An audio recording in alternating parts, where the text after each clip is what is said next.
우리들에게 주시는 하나님의 말씀은 마태복음 18장 5절로 7절까지의 말씀입니다. 또 누구든지 내 이름으로 이런 어린아이 하나를 영접하면 곧 나를 영접함이니 누구든지 나를 믿는 이 작은 자 중 하나를 실족하게 하면 차라리 연자맷돌이 그 목에 달려서 깊은 바다에 빠뜨려지는 것이 나으니라. 실족하게 하는 일들이 있음으로 말미암아 세상에 화가 있도다. 실족하게 하는 일이 없을 수는 없으나 실족하게 하는 그 사람에게는 화가 있도다. 아멘. 오늘 이 말씀을 의지해서 한 영혼을 세우는 삶이라는 제목으로 말씀을 드립니다.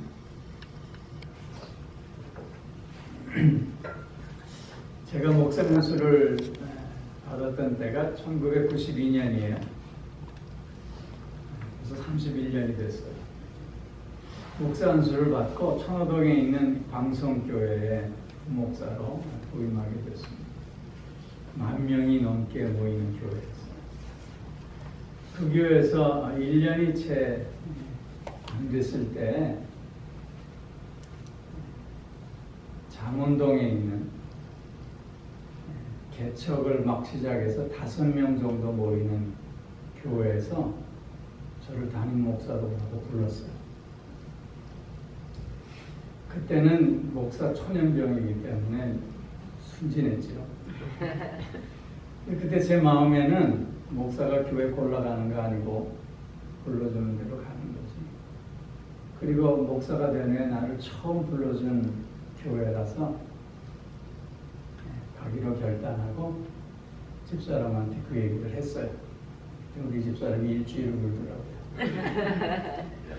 교회를 가서 봤더니 상가 건물 4층에 한 15평 정도 될까. 그런 데를 이제 새해를 이렇게 들어서 교회를 꾸며놨어요. 집사람도 이제 일주일 후에는 동의를 해줘서 그 교회로 부임을 했습니다. 목회가 뭔지도 모르고 그저 그때는 순수함과 열정으로 몇 안 되는 성도들과 함께 매일 모여서 성경 공부를 했어요.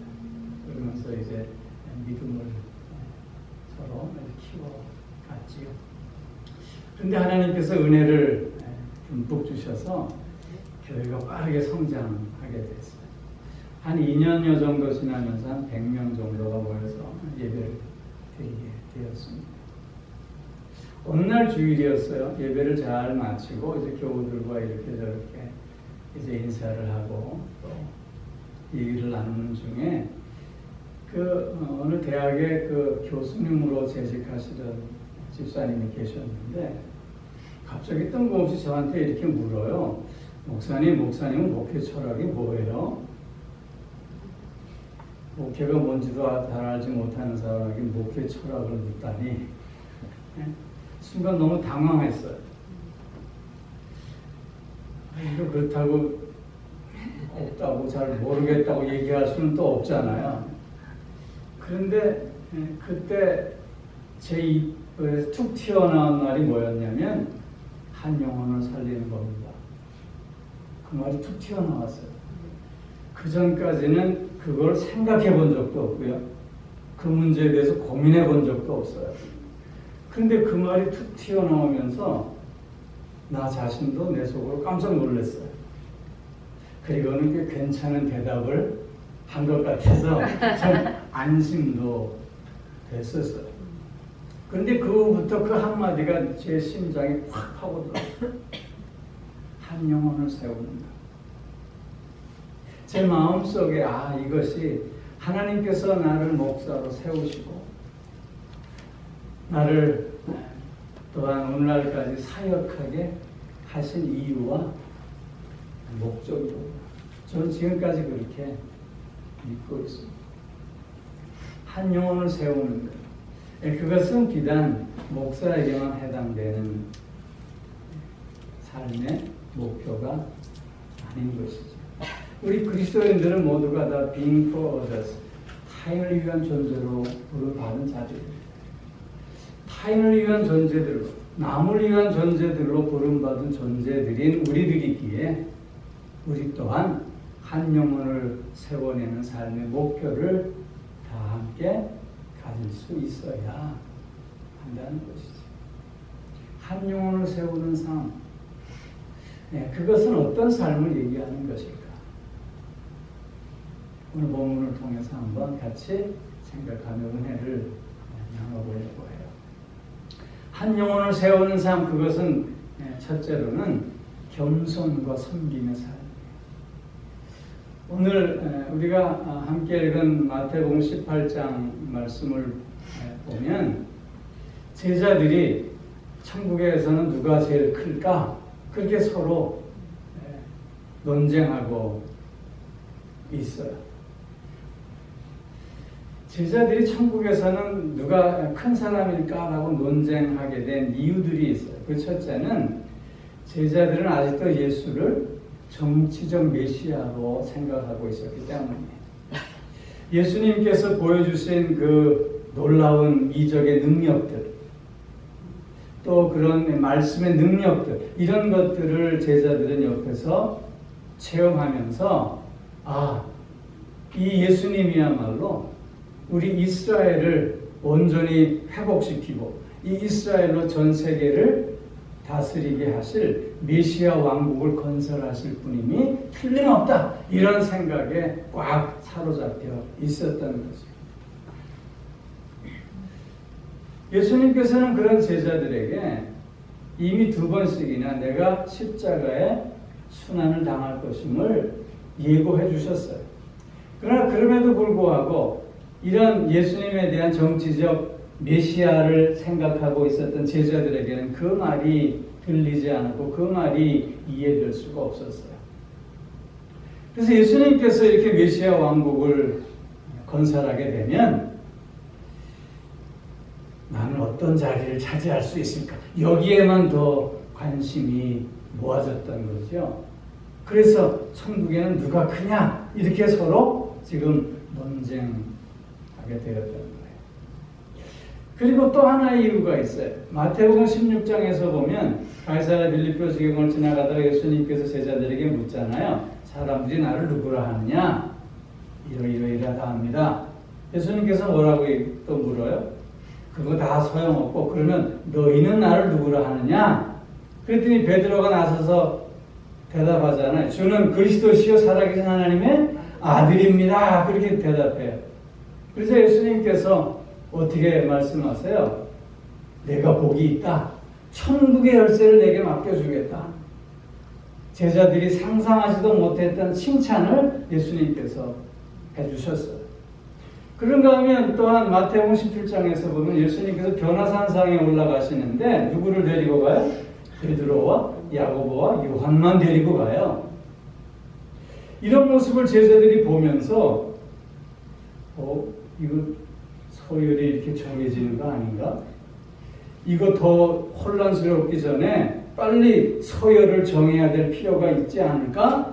이런 생각을 제자들이 할 수밖에 없었다는 거예요. 그래서 자기들끼리 논쟁하다가 예수님께 묻는 거예요. 천국에서는 누가 큽니까? 근데 예수님 대답이 뭐예요? 어린아이를 하나 데리고 와서는 너희가 이 어린아이들처럼 낮아지지 않으면 천국에 들어갈 수 없느니라 말씀하고 있어요. 예수님의 이러한 제자들에게 주신 말씀은 제자들에게는 큰 충격이었어요. 왜냐하면 제자들이 천국에 들어가는 건 단언 당상이에요. 단언 당상. 그건 당연한 거예요. 저들이 지금 고민이 뭐예요? 그 천국에서 내가 어떤 자리를 차지할까가 고민이었어요. 근데 지금 예수님 말씀은 뭐야? 너희들이 어린아이와 같이 낮아지지 않으면 천국에 들어갈 수 없다. 너희들이 천국에 들어오지 못할 수도 있다. 이렇게 말씀하고 계십니까? 그러니 얼마나 충격이에요. 거기에 대해서 오늘 본문 5절에서 뭐라고 말씀하시냐면 또 누구든지 내 이름으로 이런 어린아이 하나를 영접하면 곧 나를 영접합니다. 그 어린아이 하나를 영접하는 것이 얼마나 귀한 일인가를 말씀하고 계세요. 여러분 여기 어린아이라고 하는 것은 어린아이처럼 낮아지지 않으면 이라는 건 겸손함을 얘기하는 거잖아요. 어린아이를 또 영접한다고 하는 것은 그 당시에 어린아이는 숫자에도 들지 않는 보잘것없는 존재였어요. 근데 그런 어린아이를 영접한다고 하는 것은 그런 아이를 존중하고 인정하고 받아들이고 섬겨내야 한다는 것을 말씀하고 있는 거예요. 즉, 한 영혼을 세워내기 위해서는 바로 겸손과 섬김이 요구되어진다고 하는 것을 주님께서 지금 말씀하고 계십니다. 섬길 수 있는 자는 겸손한 자만이 가능해요. 겸손하지 않으면 누구도 섬길 수 없는 거예요. 여러분, 예수님이 어떤 분이? 예수님은 겸손하신 분이고 또한 섬기시는 분이에요. 즉, 겸손과 섬김이 예수님의 특별한 성품이세요. 예수님께서 말씀하시잖아요. 내 마음은 온유하고 겸손하니 내게로 와서 배우라. 또 뭐라고 말씀하세요? 인자가 온 것은 섬김을 받으려 함이 아니요 도리어 섬기려 하고 자기의 목숨을 많은 사람들의 대속물로 주려 함이니라. 예수님은 만나는 모든 사람 앞에 겸손과 섬김으로 그들을 세워내고 계심을 신이 보여주시고 계시는 거예요. 그렇게 한 영혼을 세워내기 위해서는 예수님처럼 이렇게 섬김과 겸손이 있어야 된다는 거예요. 그런데 우리는 오히려 반대로 교만과 경멸이 더 많지 않는가 하는 생각을 하게 되는 것입니다. 예수님 당시의 바리새인들의 모습이 어떻습니까? 그들은 자신들이 특별한 사람이라고 생각했어요. 다른 사람들과 구별된 자라고 스스로를 생각했어요. 그러면서 다른 사람들을 경멸했어요. 그들은 어떻게 기도해요? 하나님 앞에 나와서 나는 11조를 드립니다. 나는 일주일에 이틀씩 기도합니다. 그리고는 뭐라고 해야 돼? 난 저 세리와 같지 않게 해주셔서 감사합니다. 저 여자로 태어나지 않게 해주셔서 감사합니다. 이방 사람으로 태어나지 않게 해주셔서 감사합니다. 바리새인들은 자신의 교만함 속에서 남들을 경멸하고 있는 여러분,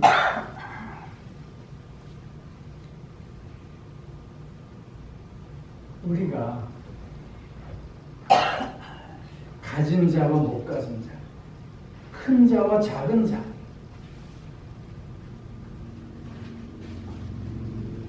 또한 배운 자와 못 배운 자, 이렇게 서로를 구분하고 나누면서 나는 가진 자와 못 가진 자를 멸시한다. 그것이 어떻게 그 영혼을 세워내는 일이 될 수 있겠느냐는 거죠. 반대로 그 영혼을 상처 주고 그 영혼을 죽이는 일을 하고 있는 것이 아니냐 하는 것입니다. 교만함 속에 한 영혼을 경멸한다고 하는 것은 그 사람만을 경멸하는 것이 아니라 그와 함께하고 계시는 예수 그리스도까지도 경멸하고 있는 모습이라고 하는 사실을 우리가 기억할 수 있어요. 어린아이 하나를 영접하면 곧 나를 영접한다라고 하는 말씀이 어떤 말씀이냐면 주님은 주님께서 나의 소유라고 택해 주신 그 자와 늘 함께 하시기에 그를 떼어낼 수 없다는 거예요. 그렇기에 그런 자를 영접하는 것은 곧 주님을 영접하는 것이고 그런 자를 경멸하는 것은 곧 주님을 경멸하는 것이 되고 만다고 합니다. 한 영혼을 세워내기 위해서는 겸손해야 하고 또한 섬길 수 있어야 합니다. 겸손과 섬김은 나를 억지로 낮추는 것이 아니라 오히려 내가 없어지는 것. 나는 없고 오직 주님이 계십니다. 나는 없고 오직 주님의 뜻만이 이루어집니다. 그것이 바로 겸손과 섬김으로 한 영혼을 세우는 일이고 그 일이 하나님께서 가장 기뻐하시는 일이라고 하는 거예요. 우리가 하나님 앞에 서 있을 때 겸손할 수밖에 없는 존재들이잖아요.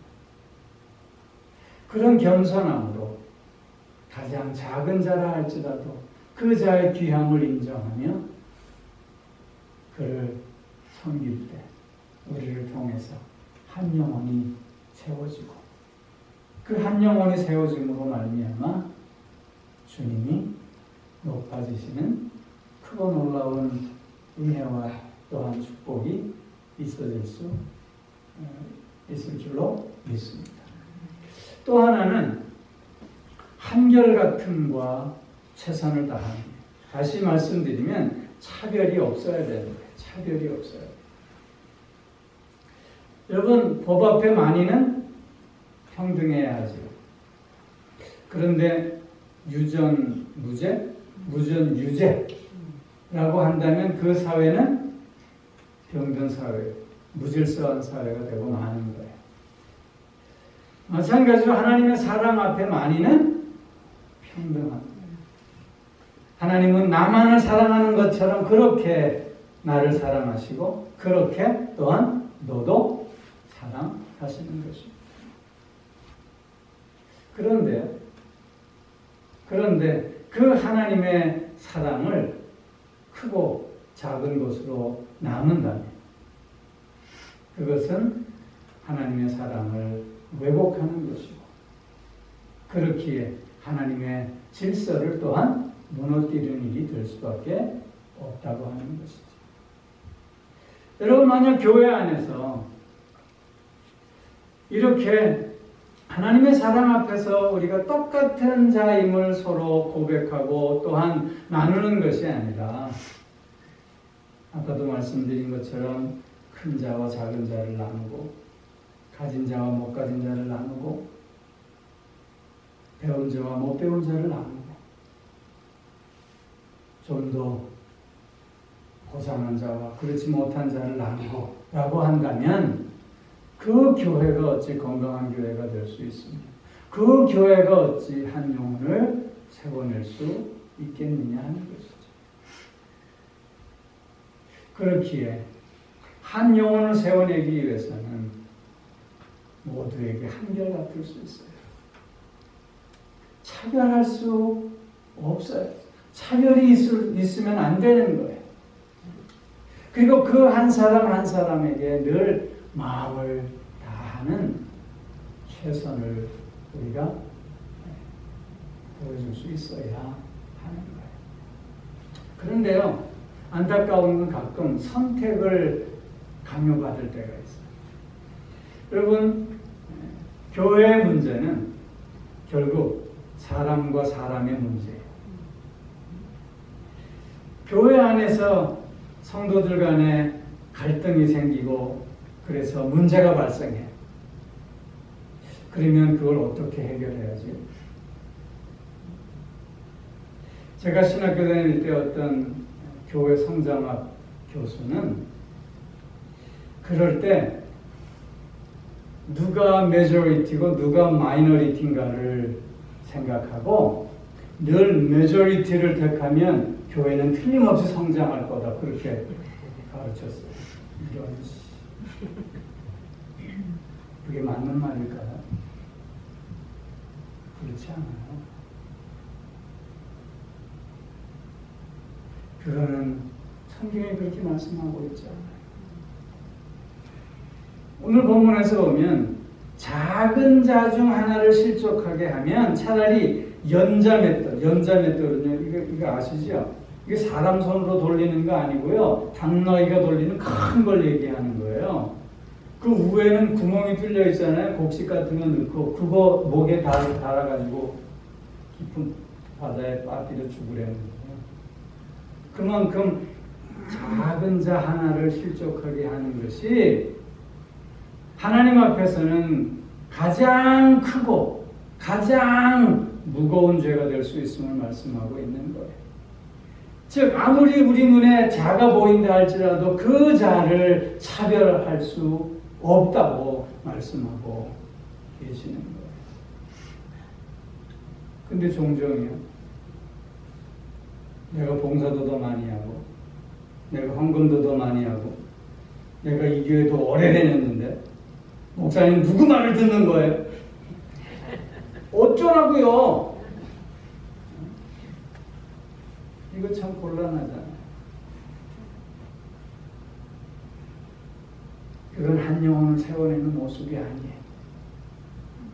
내가 정말 믿음이 좋고 그래서 봉사도 많이 하고 헌금도 많이 하고 교회 출석도 오래 했다면 내가 더 나보다 자가 보이는 자를 세워내는 자가 될 수 있어야 하는 거예요.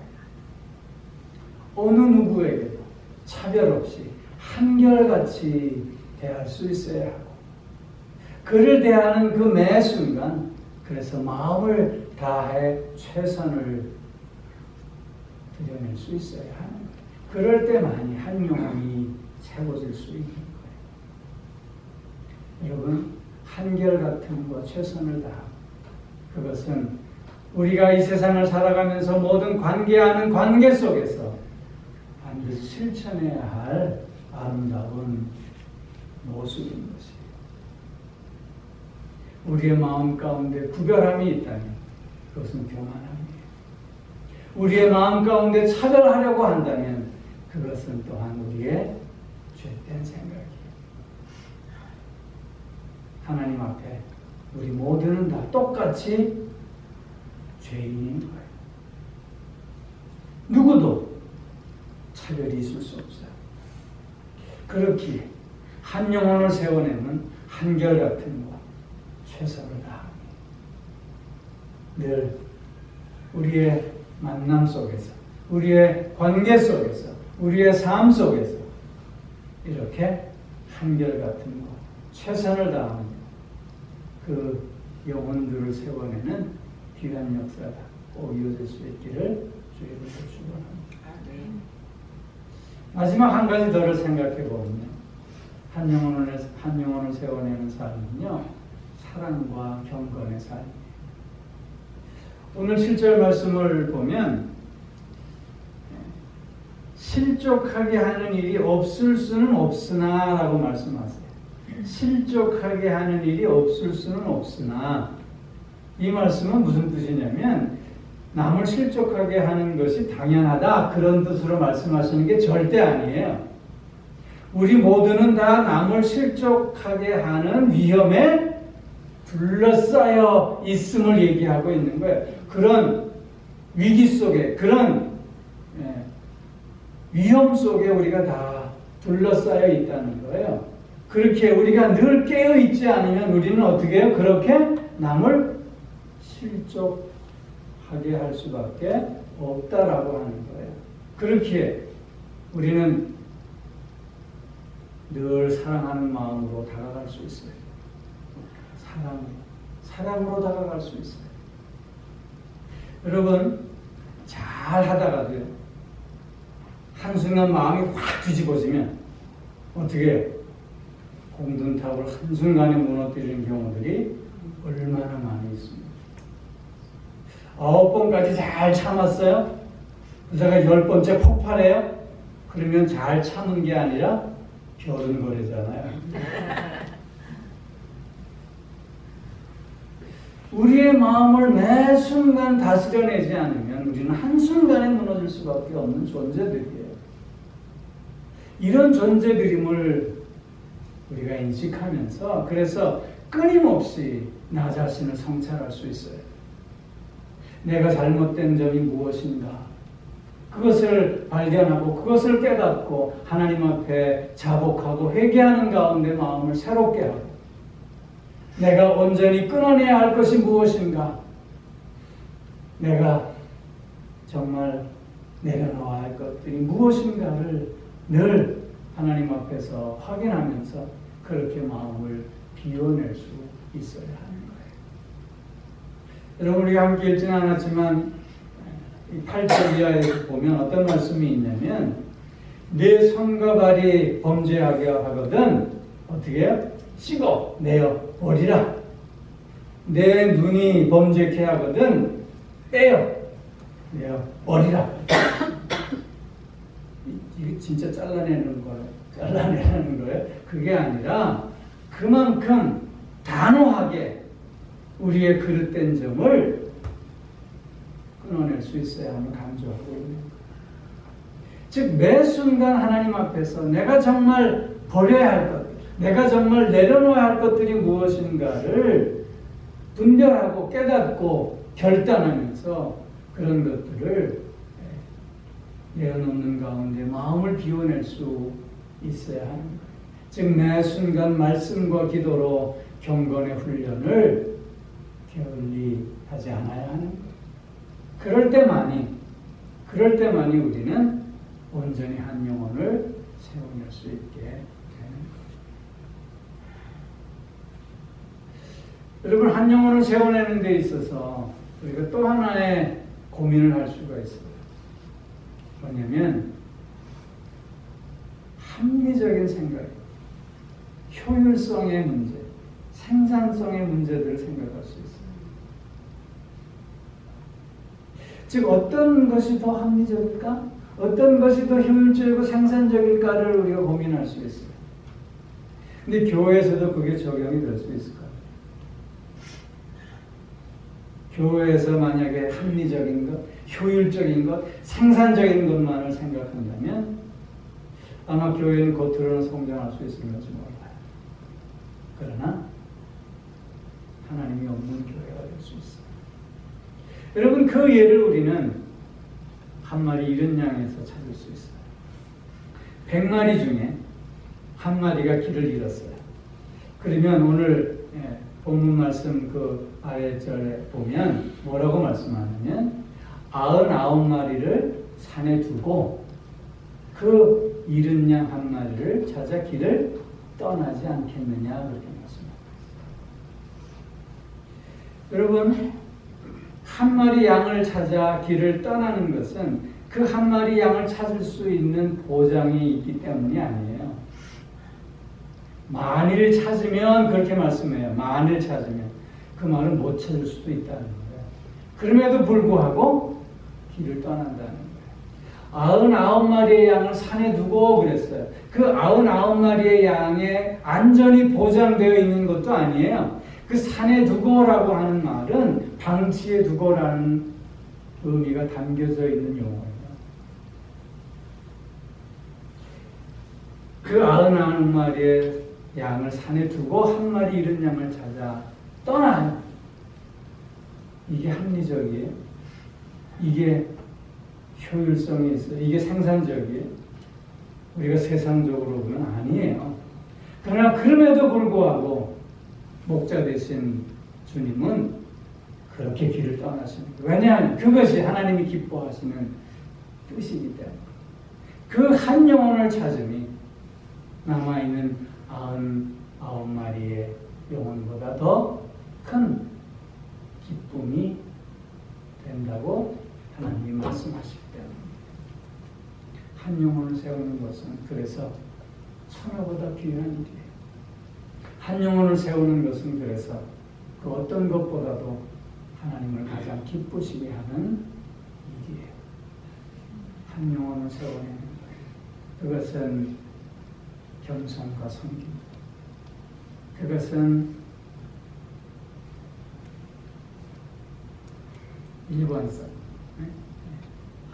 한결같음과 또한 최선을 다하고 그리고 사랑과 경각, 이런 우리의 삶을 통해서 한 영혼을 세워낼 수 있어요. 너를 세우므로 내가 서 그리고 주님이 세워져요. 그리고 하나님의 영광이 드러나게 되는 우리 모두 한 영혼을 세워내며 우리의 삶을 온전히 하나님 앞에 드러낼 수 있게 주님으로 축원합니다. 기도하겠습니다. 사랑의 아버지 하나님, 오늘도 우리를 부르셔서 한 영혼을 세울 수 있도록 우리에게 믿음을 주시고 은혜를 더하시고 또한 지혜와 용기를 허락하여 주십니다. 사랑의 아버지 하나님, 겸손과 섬김을 통해서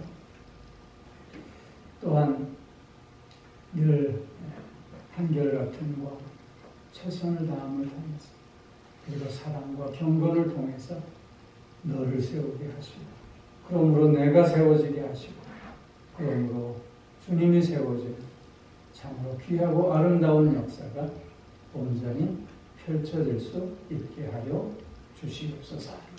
감사드리며 우리 주 예수 그리스도의 이름으로 기도하옵나이다. 아멘. 이제는 우리 주 예수 그리스도의 은혜와 하나님 아버지의 무한하신 사랑하심과 성령의 교통하심, 인도하심에 내주하심, 또한 복주심의 역사가 한 영혼을 세워내는 삶을 통해서 하나님의 뜻을 이루고 하나님의 기쁨을 함께 누리고 나누게 되고 다시금 소원하며 결단하는 사랑하는 성도들과 그 가정과 하시는 모든 일들 위해 이제로부터 영원토록 함께 하옵시기를 간절히 축원하옵나이다. 아멘.